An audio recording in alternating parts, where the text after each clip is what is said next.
going to hear from Bob Jackson. He's going to talk about his grandpa, Roscoe Jackson.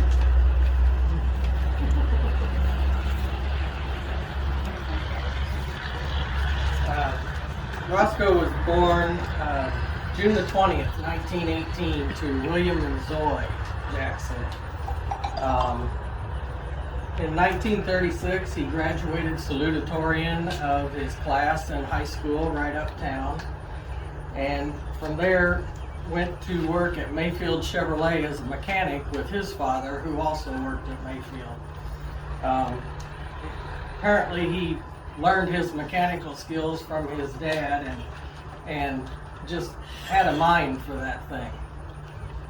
2 years following, he talked his dad into going with him to open his own shop in 1938. I've heard stories that they would work a 15-hour day and each of them would overhaul a Ford engine in one day. 1939, married Emi Jean in January 26th. And they had 2 kids, Deb, who's in Keysport, and my dad, Tom, who's right here in town.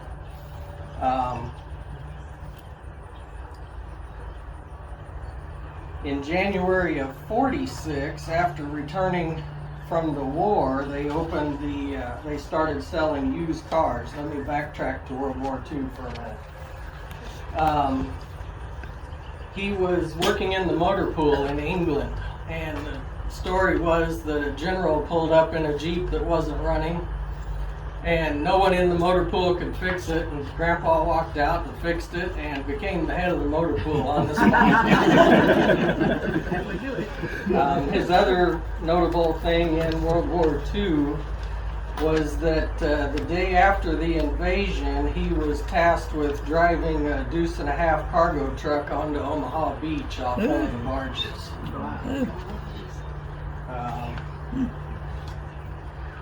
And then 46, they started selling used cars, expanding. He came home and they expanded into the selling.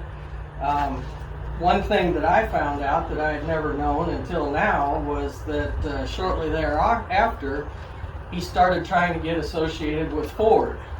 I never knew there was a connection with Ford, but he had kept on and was trying to sell new cars associated with Ford, and they kept refusing. Finally, he went down to Alton and picked up 3 Studebakers.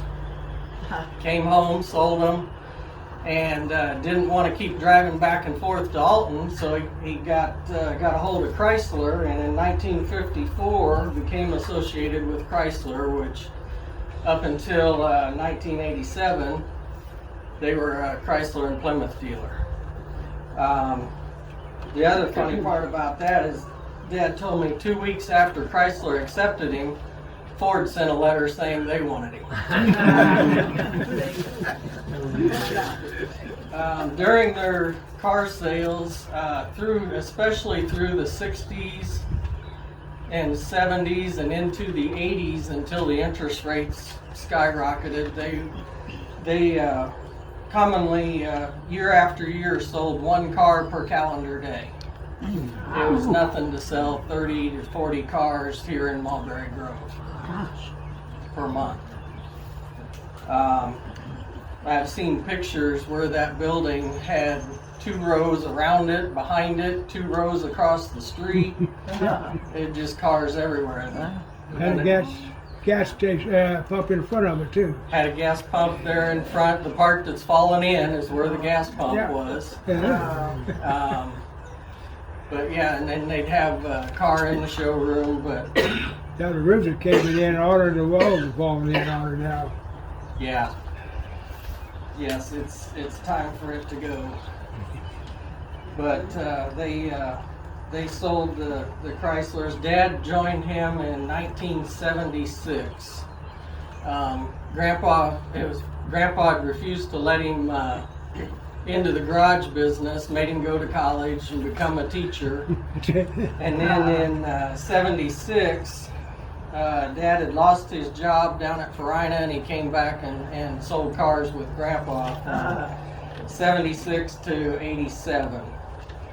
And in '87, Grandpa he had been talking about giving it up and passing it to Dad, and Chrysler was against that. They didn't want that to happen, and so it was July the 15th. I remember about 1 o'clock. I was mowing my great grandma's yard, and Dad came up and said, "We're done." On July the 15th, 1987. That's a little bit about my grandpa. Thank you. Wow. Wow.